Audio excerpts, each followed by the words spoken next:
record here. Okay, so the first thing that I'd like you to do is to basically read, right, the description of part A. So you're going to basically follow the directions. Go ahead and get your name on it, right, since they all look the same. What I'm going to do is I'm going to select a color that I like or creates the mood of the photo. So I'm going to look at my photo. This photo I took of me, and I think it was before the election, right, the last election, and I kind of wanted to seem defiant. I think that was my thought process. So can anyone think of a good color that might be about defiancy? Like, what would be a good, strong color for defiant? Julie?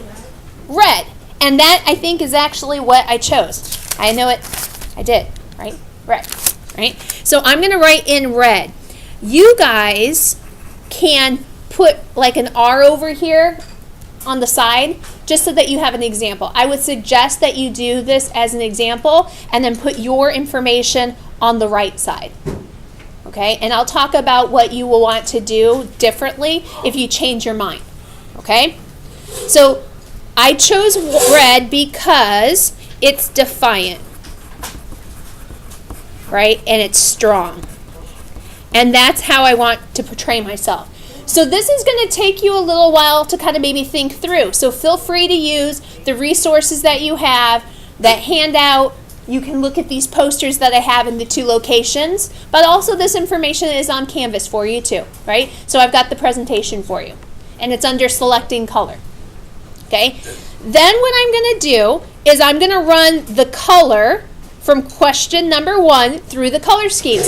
So I'm going to use just red. So red is going to be the basis of all of my colors. And so you have a borrowed color wheel, so you will eventually give these back to me. I'll leave them on the front table for the sub tomorrow. And so on the front side, this is the part that's all about just how do you mix colors? And we already practiced that, so we're not going to worry about that. We're going to flip it over to the back side, right? And so what we're going to do is on this color wheel, you'll notice that there's these window openings at the top. Can you find the one that has kind of like the triangle that says pure color? We're going to point that on the red, right? Because that's the color I chose, right? That's the color I chose. And so we're going to back side here to really fill out this front side here. Okay? So we're going to try red with all the different color schemes. So number 3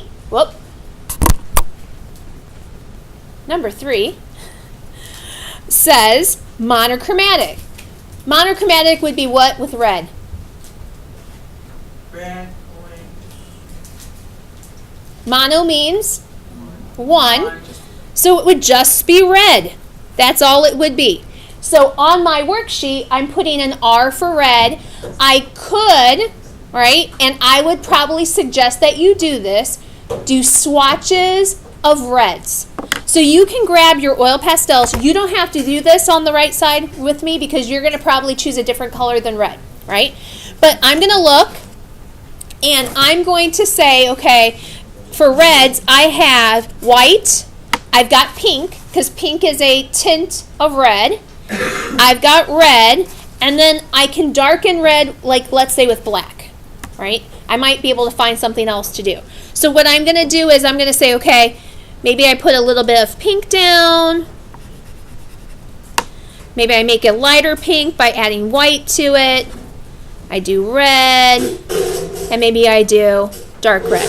So when I do black, I have to be really careful about the craftsmanship with the red, and I'll show, or with the black I should say. So I'll show you an example here. And so if I put that red on top of the black, it's really smooth. But if I do it on something that I didn't shade very good, it's going to look really scratchy. And sadly, with recording this, I can't really zoom in. It won't let me. But it's really, really messy here because I wasn't careful with my shading. So this is just value of red. On the screen, I know it looks a little orange here, but this is all just red. right? So I'd like you to practice this for yourself to see if it looks good. If you're at this, well, kind of go through the rest of them, but after a while, if you're doing this, you're like, I don't like red, I want to try a different color, you can cross this out, right? And let's say I want to try blue for all of these, and I can try it again, right, with different colors. So remember that you're not stuck, right? You can always get another worksheet. You can always, first, I probably just try to fill it in here instead, okay? So we got monochromatic, one color. The next one is complementary. Complements are what on the color wheel? Opposites. Luckily, your color wheel also tells you. So if I point the arrow on red, look at the center here. It actually has an arrow that's in bold, and it says complementary color. So the opposite of red is green.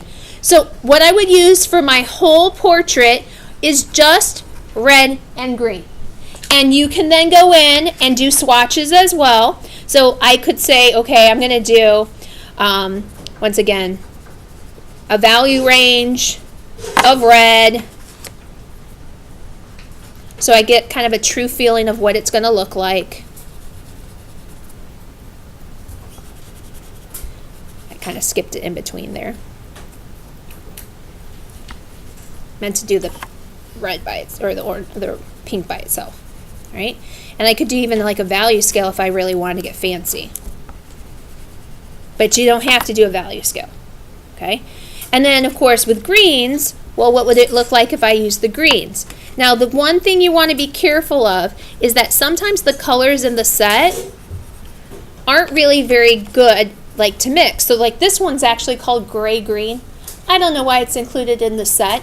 I wouldn't use this to make that color lighter. Instead, I would use white, right? So I might add white. So for your entire portrait, the only colors you would use are what? If you chose complementary. Red and green. As many tints and shades as you need. So you would use that for your hair, you would use it for your skin, you would use it for the background, use it for your eyes, your lips, everything. Okay? Split complement is pointed at red. Can you guys see the isosceles triangle on here? Right? Can you see that it says that split complementary are these colors that it points on the arrows? What else is split complementary with red? What is it pointed at?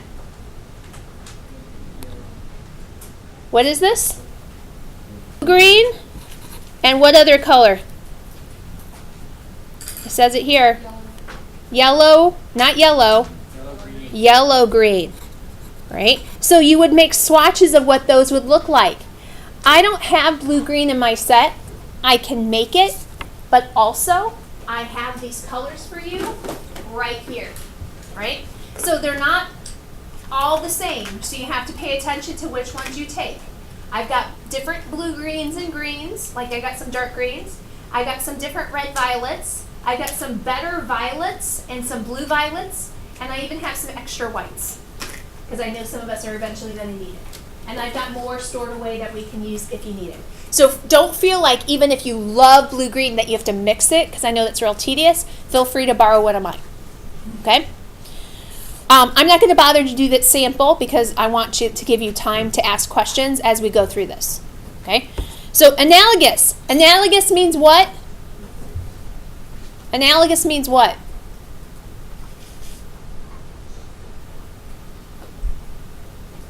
What does it mean?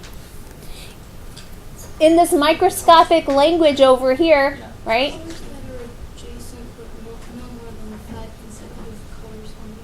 Right? They're colors next to each other on the color wheel. They're similar. Now, sadly, you can't use your center for this. So what I would do is use these windows that are open next to it. So for 2 colors, I'd like you to use red and then pick a color. So like maybe red-orange. For 3 colors, red, red-orange, and then what's next to that? Say it louder. Orange, good. And then for 4 colors, red, red-orange, orange, and what's the next one? I might have to move my wheel. yellow-orange, right? And it said in the definition 5, I don't like color schemes to get too big, but you could, because when we did that sphere with the stipple, we did that, so that's okay, right? Triadic. This is the one that's the, oh, I said equilateral before. The isosceles triangle is the split complement. The equilateral triangle is the triad. So triadic colors, point it at red, and then the thing that forms a perfect triangle and equilateral says triad here. It is what? Red, blue, and what? Yellow. So your primary colors. Okay. Honestly, I think the tetradic one is the hardest one to use. There are many, many different options.